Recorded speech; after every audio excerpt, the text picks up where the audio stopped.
matar ela. E como mata-se essa criança?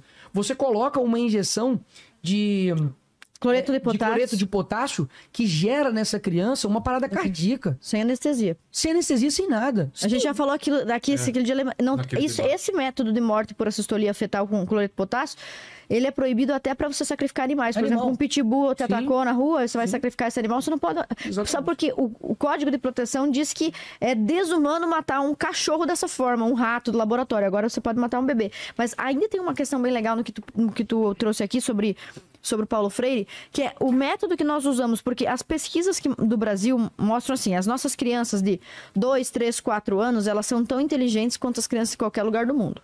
Mas o nosso adolescente de 16 a 18 anos é o mais burro do mundo, estatisticamente. Onde que a criança passou dos 4 aos 18? Onde é que ela estava? Entendeu? Em que lugar que ela estava para que o seu nível cognitivo, a sua capacidade de interpretar um texto, matemática... Teve uma pesquisa do Jornal Nacional na década passada que 98% das pessoas, das crianças, adolescentes, saíam do ensino médio sem conhecimento mínimo esperado de matemática. Ou seja, de cada 100 crianças, só 2 aprendiam matemática. Então, eu fiz faculdade numa universidade pública de enfermagem, e eu me lembro do professor de matemática instrumental sair da sala chorando porque a turma não conseguia entender regra de 3, que era basicamente, faz muitos anos, né? Mas era basicamente assim, 1 ml tem 3 gotas, algo assim. E daí ele dizia, quantas gotas tem 1 litro? Algo assim. E a turma não conseguia fazer a conta da regra de 3, o professor saiu da sala assim, desesperado, pálido, e foi na coordenação. Uma professora de tópico frasal, que nós tínhamos uma professora de língua portuguesa, também no tronco comum, porque a presidente Dilma na época colocou português e matemática na Universidade Federal para compensar a matemática e português ruim do ensino médio. E uma professora saiu da sala desesperada porque ela ficou meses ensinando o tópico frasal e a turma não conseguia entender um conceito básico desse, que é a frase mais importante do parágrafo. Então, você me diz, Paulo Freire não é aplicado. Qual é o método de alfabetização mais aplicado no Brasil hoje? Mais falado, mais elogiado? É o método socioconstrutivista, que diz que a partir da realidade social da criança e das palavras que ela usa no dia a dia, você tem que alfabetizá-la. Esse método é do Paulo Freire. Paulo Freire usava esse método para alfabetizar adultos. Então, você era pedreiro, Paulo Freire colocava na sala lá um monte de pedreiros e começava a ensinar para o pedreiro quais palavras? Tijolo, cimento, as cores das tintas, os materiais... Porque é as palavras que ele precisava saber. Do universo dele. E assim, faz algum... A partir daí você vai expandindo. Perfeito. Faz algum sentido para o adulto. Faz algum sentido para o adulto aprender dessa maneira. Porque ele tem pressa, ele tem urgência, ele precisa daquilo para trabalhar. Mas não faz nenhum sentido você começar com uma criança, que você pode começar a pré-alfabetização aos 3 anos, a minha filha tem 4,5 e já está completando todas as famílias silábicas, nunca foi para a escola, e a gente tem uma aula de 45 minutos, 1 hora por dia, com 4 anos e meio, completando todas as famílias silábicas. Então, você substituiu o antigo método fônico, que significava o quê? Cada letra tem um som. Ô, Vilela, pelo amor de Deus, se eu tiver que aprender 1000 palavras, são 1000 palavras. Você do vovô viu a uva também? É tipo isso. Se você tiver que aprender cada letra para um som... Não conheço, não. Caminho Suave? Nossa, era uma cartilha da alfabetização muito famosa. Cara, vovó viu a uva, não lembra? Não faço ideia. Bem famosa. Você tinha o carimbinho que você ganhava? Não, eu já não usei, mas eu conheço, porque... Chamou de velho. Não sei. É, cara, assim, calma, né? Então, carimbo. Não, na minha época, os caras eram hierógrafo ainda, aqueles... Mas então, esse método que eles estão usando para alfabetizar nossas crianças hoje, Vilela, coloca uma casa e a palavra casa embaixo. Certo. Pelo amor de Deus, a criança tá associando a figurinha. É que nem aquele vídeo bem famoso que tem no Brasil, assim, o meu moleque lê a caixinha assim, T-I-R-O-L, leite. Tirol, leite. É muito bom esse vídeo. É basicamente isso, a criança vai na adivinhação com palavras do complexo para o simples. Todo mundo sabe com um pouco de noção do básico, que você explica do mais simples para o mais complexo. Então, cada letra tem que ter seu som, a somatória dos sons da sílaba, a somatória da sílaba das palavras. Qual o sentido de eu pegar uma criança de 7 anos e tentar explicar uma palavra inteira para ela? Bolo, bola. Bolo e bola só tem sons e fonemas parecidos, mas se tratam de coisas que, na realidade, são completamente diferentes. Então, por que a gente está trabalhando agora com o público infantil? Quer chegar nos pais. Nós queremos que os pais tenham um tempo de qualidade com seus filhos, porque ele vai comprar o livro, vai se empolgar, é o livro da deputada Ana, o livro do Nicolas, vai comprar para ler o filho. Ele vai se obrigar a folhear o livro. Se ele não tem um momento com o seu filho, ele vai se obrigar a ter 10, 20, 30 minutinhos por dia, lendo, conversando. Exatamente. Inclusive, no governo passado, tínhamos um programa chamado Literacia Familiar. Sim. E eu acredito firmemente no poder da leitura em voz alta, que não Leia pra mim, né? O nome do aplicativo era algo assim. E tem um aplicativo do antigo governo federal, para quem está alfabetizando alfabetizando filho em casa, vou fazer propaganda porque é de graça. É o Grafo Game. Grafo com PHO. Grafo Game. Você baixa esse joguinho do seu celular e ele ensina os fonemas das letrinhas. É bem legal pra tua filha também, Nicolas. E ele ensina o fonema das letrinhas, tipo um videogamezinho, só com letra e som. Letra e som. É um método fônico da alfabetização. É maravilhoso pra você, já que a criança vai usar o celular, que ela use esse aplicativo. Já que a gente tá falando desse assunto, o que a gente tem pra fazer, vocês como político? Porque realmente é muito ruim o resultado que a gente tem e o que a gente vê na educação. Sim. Eu estudei em escola pública. E, era muito, mas muito bom. Os professores que eu tinha eram fantásticos. Minha mãe, inclusive, era professora, infelizmente, da minha escola. Porque... Não dava nem pra aprontar. Ser filho de um professor, vocês imaginam que eu tinha que andar na linha, mas... Por que caiu tanto e o que dá pra se fazer? E é sempre a médio e longo prazo, né? Sim. O que você muda agora não vai acontecer. A gente vai ver em 10 anos o resultado. A gente, inclusive, essa próxima semana agora, tá para poder votar o Plano Nacional de Educação, que, né, mas você vai prestar atenção na votação. Vou prestar e daqui a pouco eu explicar daqui a pouco eu explico de novo, né, para quem ainda não se sentiu satisfeito ou só tá enchendo o raio do meu saco mesmo, né? O pessoal tá enchendo o saco mas é isso. Mas é óbvio, né? Os caras, enfim, não conseguem me pegar em mais nada e acabam pegando nossos erros, né? Mas o que quer ninguém aí deles deve errar. Mas o que acontece? Eu fui presidente da Comissão de Educação e a gente tomou algumas medidas. Eu vou até ler aqui, porque, enfim, são bastante coisas. Eu tenho 11 projetos aqui especificamente sobre educação. Eu vou ler alguns aqui que eu acho que é bacanas. Primeiro, algo mais específico, né, com relação a Libras, visa oferecer cursos gratuitos de Libras para famílias de crianças surdas em universidades e cria o selo de inclusão para empresas que apoiam essa causa. O 4216, que torna como classificados os crimes de ato obsceno quando praticados em escolas e universidades públicas, que combate essa questão que nós estamos falando. Esse daqui é interessante porque diz respeito à questão de educação especial. Dispõe sobre medidas de atenção individualizada para a promoção do efetivo direito à educação de qualidade para pessoas com necessidades educacionais especiais. O 3651, que institui o Programa Nacional de Incentivo ao Esporte Escolar no Contraturno, que diz respeito ao fomento tanto do esporte, porque a gente tem um projeto que a gente destinou, deixa eu ver aqui quanto, para não falar errado, nós destinamos 3 milhões de reais para o projeto de judô do Thiago Camilo, que coloca judô em diversas áreas, principalmente eu escolhi em áreas mais precárias, como, por exemplo, a gente fez na favela onde eu nasci, no Cabana do Pai Tomás tem então é judô gratuito para crianças e adolescentes, e lá também em Montes Claros, que também, enfim, é um local mais, digamos assim, mais carente aqui de Minas Gerais. O 3889, que dispõe sobre a prevenção e o combate à exposição indevida, à utilização, exploração sexual e outros crimes contra crianças e adolescentes na internet. O 4985, que institui a Política Nacional de Alfabetização como política de Estado baseada em evidências científicas e experiências exitosas para a melhoria da qualidade da alfabetização nacional. O que essa política nacional aqui mostra? A gente, por exemplo, no PNE, é o Plano Nacional da Educação. Você tem lá diversas metas, mas você não tem, digamos assim, meios para que se chegue até lá, ou até mesmo as métricas para poder dizer se isso está bom ou não. Então, por exemplo, o ranking do PISA, a OCDE, o PIRLS, né, que a gente tem para poder avaliar. Então, nós não temos essa avaliação de questões internacionais. Então, a gente simplesmente fala, nossa, nós temos que bater aí 100 mil alunos nas universidades. Tá, beleza, mas e a qualidade desse ensino? Então, institui isso também.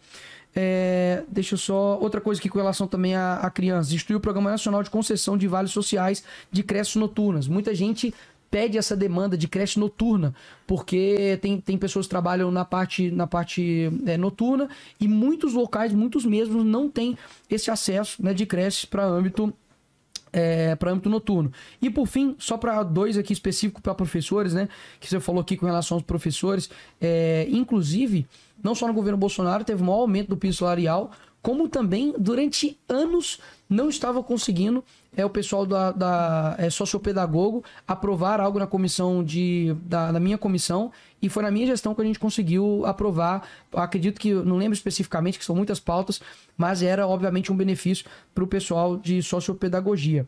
Então, os 2, isenta do imposto de renda dos professores dos primeiros anos do ensino fundamental que passarem uma prova nacional. O objetivo é incentivar que eles qualifiquem mais, melhorando a educação das nossas crianças. E o segundo aqui, que premia professores cujos esforços contribuam para a melhoria dos índices educacionais de seus alunos. A proposta prevê prêmios em dinheiro para os profissionais que ajudarem a elevar o desempenho dos estudantes do sistema de avaliação da educação básica. Então, assim, ninguém tá dizendo que, tipo, você vai remunerar ele e o outro não vale de nada. Não.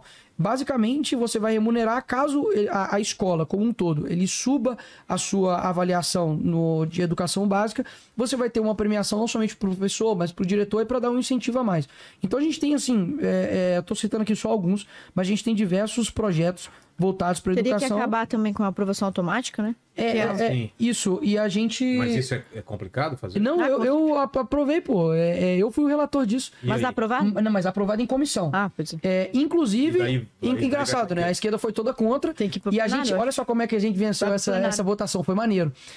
Pelo fato, a gente foi votar e deu empate. Só que quem tem o voto de Minerva é o relator. E coincidentemente eu era o relator. Então, obviamente, eu votei para poder passar. Então, foi um passo que a gente deu assim, gigantesco para poder acabar com a progressão. Com a progressão automática. Só para poder passar aqui para a Ana também, para finalizar essa parte, porque eu sei que tem muita gente que chega e fala assim: Nicolas, quais são os projetos? Quais são não sei o quê, né? E é engraçado, porque eu não acho que a gente tem que medir a qualidade de um parlamentar pela quantidade de projetos. Porque o que falta no Brasil, o que não falta no Brasil é projeto.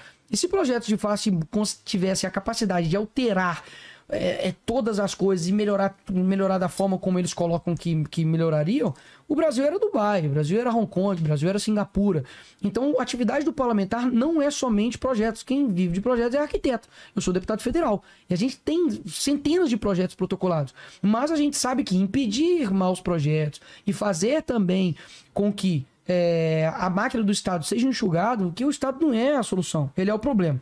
Enfim, então por isso que eu vou finalizar aqui colocando algumas coisas no âmbito educacional. A gente destinou, principalmente para criança, 10 milhões, 243 mil para a saúde e especificamente um projeto de monitoramento de neonatal, que você faz uma prevenção e, tipo assim, um dos primeiros que tem aqui no Brasil, ali na Santa Casa, que você vai fazer uma prevenção neonatal, você faz um exame e são feitos mais de 1.700 partos de alto risco. E aí, quando você faz isso anteriormente, você consegue, obviamente, salvar a vida desses bebês. A gente destinou 7 milhões para a área de ensino, 3 milhões para a área do esporte, 2 milhões para âmbito das creches e mais de 1,5 milhão para associações de cuidado infantil, no que diz respeito à instalação de salas de amamentação, salas especiais para pessoas que têm espectro autista. Então, a gente faz muita coisa, cara, e a gente coloca sempre o resumo no nosso perfil.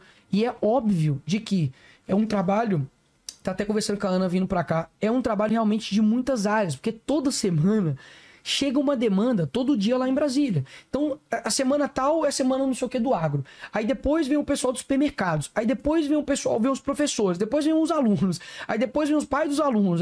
Então, são muitas demandas. Então, nem sempre você, por exemplo, vai chegar e vai colocar no seu feed lá, fala, pessoal, aprovamos aqui isso, isso e isso.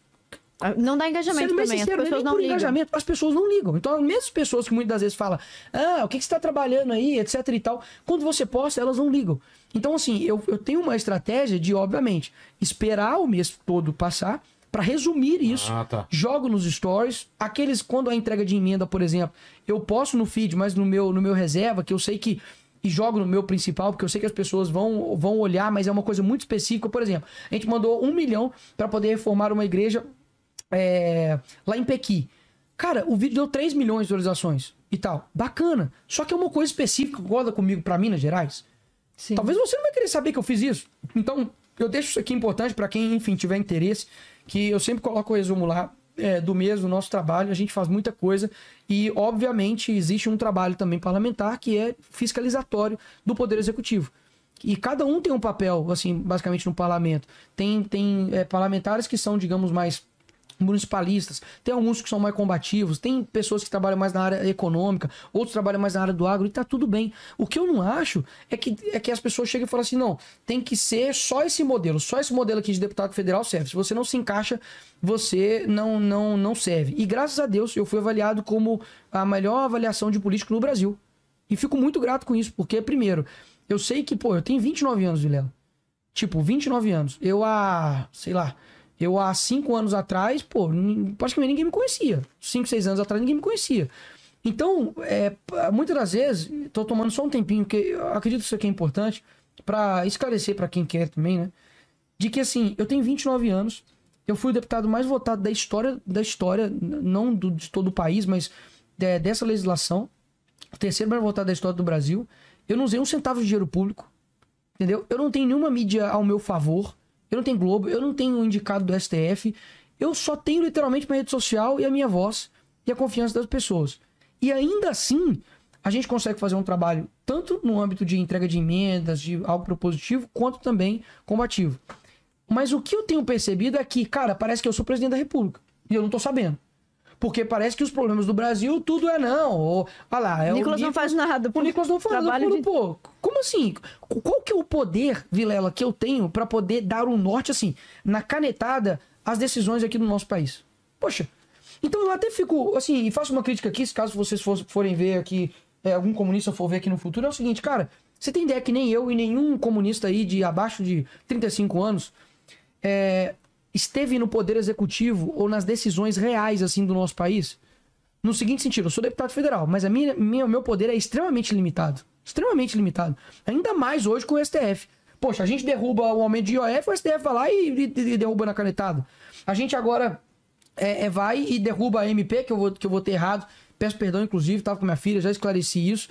É uma votação importante, não pode ter esse tipo de erro, pô, é o meu trabalho, mas eu literalmente estava com uma criança de menos de 10 anos no meu colo, que com icterícia, a minha outra filha, a Aurora, não conseguindo dormir, minha esposa estava do meu lado, e eu ali, enfim, vi a orientação, vi um monte de não, achei que era não e votei não. Só que durante o dia inteiro, eu fiz campanha contra o MP, Vilela. Eu postei no meu Twitter, postei no meu Instagram, a gente conversou, eu liguei pros caras, mas assim, a manchete é não sei o que, e Nicolas alega erro. Cara, qual deputado que você viu que os caras dão manchete assim? Você tá me entendendo o que eu tô querendo dizer? Então, assim, é óbvio que quando a gente faz um trabalho... Você também entende o pessoal que ficou puto contigo, né? Por um erro desse. Não, mas posso falar, essa galera ficaria puta comigo por qualquer coisa. Isso é minoria. Hoje a gente estava minoria da minoria, cara. Hoje a gente tava lá, tinha, sei lá, eu fiquei 3 horas e meia assinando livros. Na minha rede social, quando eu postei, todo mundo, não, eu entendo. Tipo, real, você errou, tudo bem. E outra, não era nem a votação do mérito do projeto, era a votação de retirada de pauta do projeto. Tá. Então, tipo, se não tivesse tirado de pauta, o próximo passo era votar o projeto. Aí, beleza, porque na hora meu assessor me ligou, o que você fez? Eu falei, o que, meu irmão? Tô na loucura aqui, tava no Viva Voz e tal. Ele, velho, você votou não. Eu falei, putz, grila. Mas assim, enfim, eu já tô acostumado com as pancadas. Só que para poder analisar, você que tá me ouvindo aí, se eles não me usam como uma forma de, olha lá o Nicolas gastando 750 mil para poder divulgar os cursos dele. E daí? Eu tô usando dinheiro público? Olha lá o primo do Nicolas com maconha, foi preso. Mas daí? Eu tenho alguma coisa com ele? Não tenho nada com ele não, hein? Tem algum envolvimento com isso? Imagina você responder por toda a merda que seu parente faz. Enquanto isso, meu irmão, tá o Lula aqui, gastando 2,5 bi de publicidade, gastando com viagem para Nova York. Você tem assim, ideia que a galera literalmente tá brigando entre si? Eu digo até mesmo os comunistas estão brigando conosco, colocando a gente como os inimigos, sendo que, meu irmão, a gente não é culpado por nada que tá acontecendo agora no país. Nada. Pô, beleza. Reforma agrária. Por que o PT não fez reforma agrária, pô? Porque, nossa, nós tiramos o povo da pobreza. Tá, por que o Lula vai visitar os pobres, então? Por que a gente tem os piores tipos de IDH? Por que o Nordeste, das 10 cidades mais violentas, tem 7 lá? Por quê? Aí isso é culpa de quem? Culpa minha? Culpa de um comunista de 20 anos? Não é, cara. Não é culpa nem dele, nem minha. Por que, então, que as pessoas têm essa loucura de colocar nós contra eles? Porque eles sabem que quando cita o meu nome, eu falo isso aqui com muita humildade, Lela, de 2025, os perfis mais influentes de 2025 foi Neymar, Virgínia e eu. Você tem ideia do que é isso? O único político praticamente a estar nessa posição? Pô, cara, então eu sei o que eu sou, mas por um outro lado eu peço, até você que me odeia, é hater, que se dane, tudo que acontece, olha o Nicolas. Por que essa galera não tá falando sobre o STF, cara? Por que essa galera não tá falando do Lula, que é o presidente da República? Agora, a minha votação, que é 1 de 513, ela tá desequilibrando todo o país? Pô, Eu tenho 29 anos de idade, cara. O Lula tem disso só de militância política e olhe lá. Então por que eu falo isso aqui? Porque eu sei da plateia que tá aí. Eu sei da posição de várias pessoas nesse sentido. Mas graças a Deus eu sou minoria da minoria. E outra, eu não quero que a gente tenha a impossibilidade de conversar e dialogar, não. Pelo contrário. Eu acho que pela falta de diálogo é que assim começa a violência. Assim que começa, de fato, o que é muitas vezes que a gente tá vendo agora. Então são pintados monstros. Pô, os caras meteram no dia da votação da 6x1, né? Um tempo atrás, cara, colocaram minha cara, que não sei o quê. Fizeram, olha aqui, ó, te mostrar aqui, ó. Colocaram o meu negócio como aqui, ó, PCC.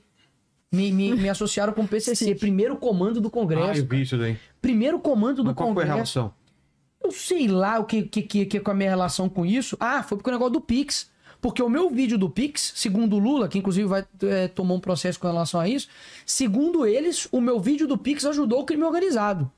Porque impediu combater a lavagem de dinheiro e crimes.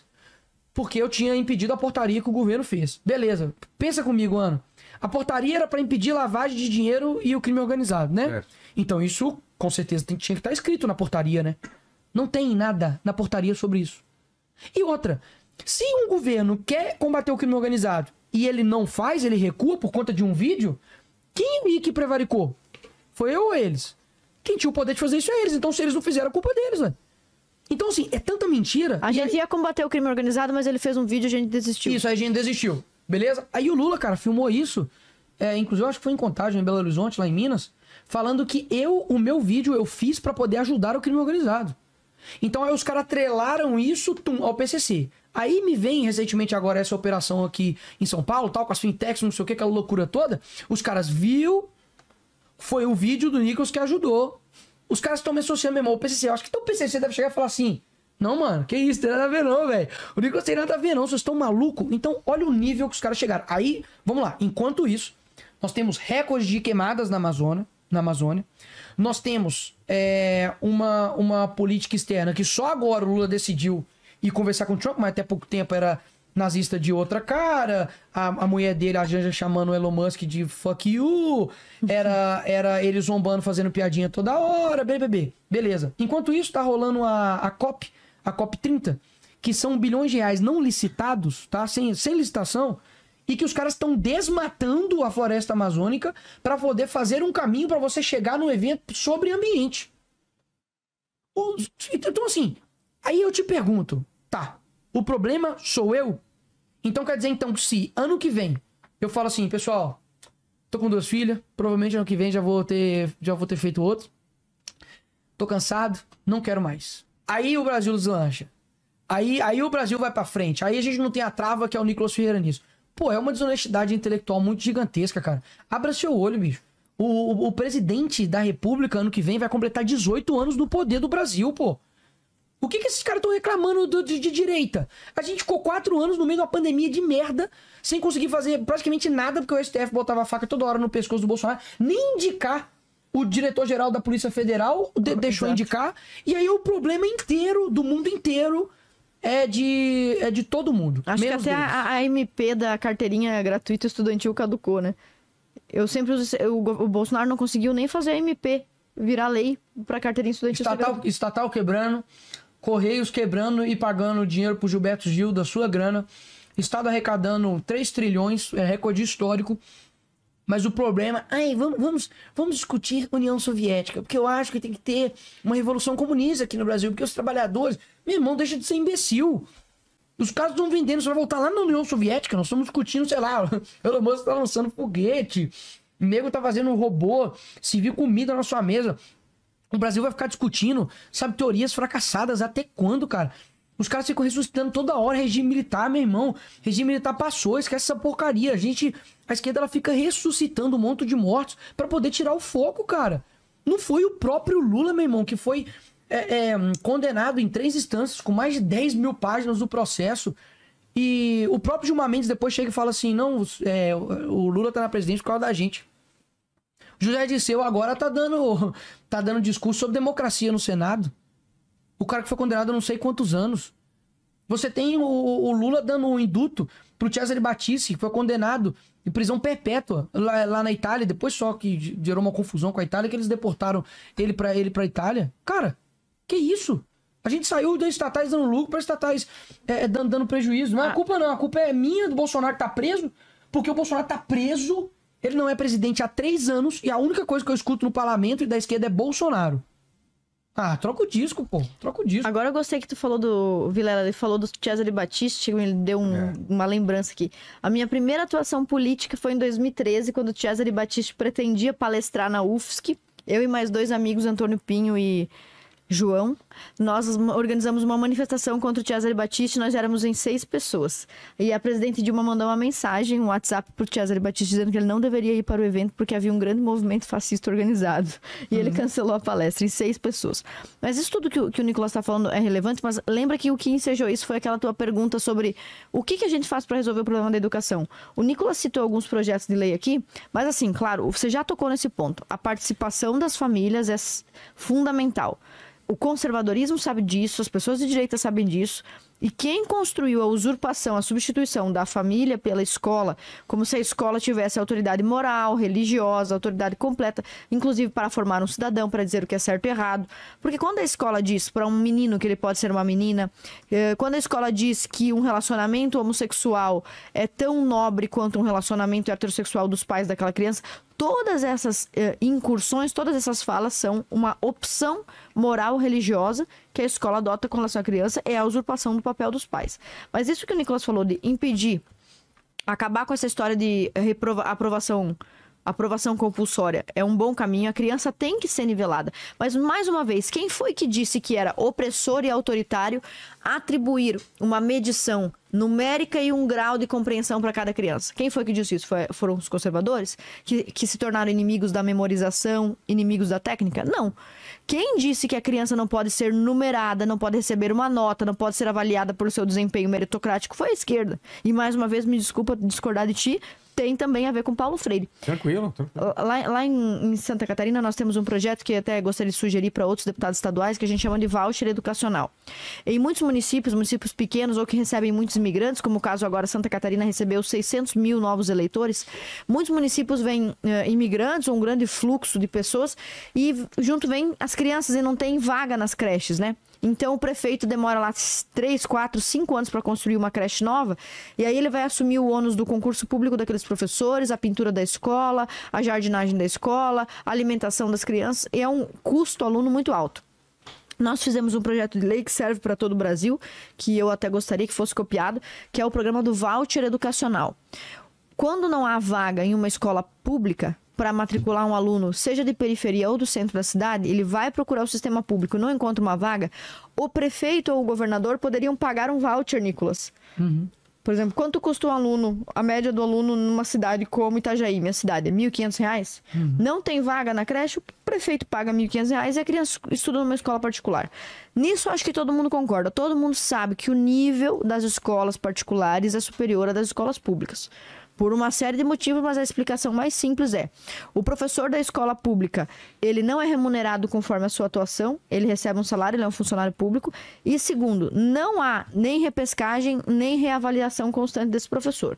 Outra sugestão que eu sempre faço para o nosso governador e fiz para o ex-governador, que poderia melhorar a educação, mas a esquerda é compulsoriamente contra, os sindicatos são contra, os professores são contra, é um teste, assim como nós fazemos na faculdade o ENAD a cada 2 anos, um teste com os professores de conhecimentos de português, matemática e sua área específica de atuação. Todo professor de química, de religião, de qualquer assunto, história, todo professor tem que conhecer o idioma pátrio e tem que conhecer um pouco de matemática. Então, você faria um teste de português, matemática e conhecimento da área dele, história, geografia. E a cada 2 anos você nivelaria esse professor. Se você tentar atribuir hoje, Vilela, um pagamento ou um bônus pelo desempenho do professor, os próprios professores são contra. Por quê? Eles são contra serem reavaliados, eles são contra serem avaliados e eles são contra o bônus. Porque provavelmente eles conhecem a sua expectativa nessas provas. O exemplo disso é Santa Catarina, que teve um concurso durante o governo Moisés, o governo passado. Nesse concurso, 17 mil professores escreveram a palavra coração com 2 S. E o governador Jorginho Mello agora, que é o melhor governador do Brasil, na minha opinião, com todo respeito ao Tarcísio, Mas assim, o governador Jorginho fez um chamamento público, abriu concurso para 10 mil professores. 10 mil vagas. Sabe quantos passaram? 1.000. Putz. Sobrou 9 mil vagas. Porque os caras não atingiram o nível médio. Então, assim, os professores ficam revoltados. Lá, alguns até dizem que eu sou inimiga da educação, porque eu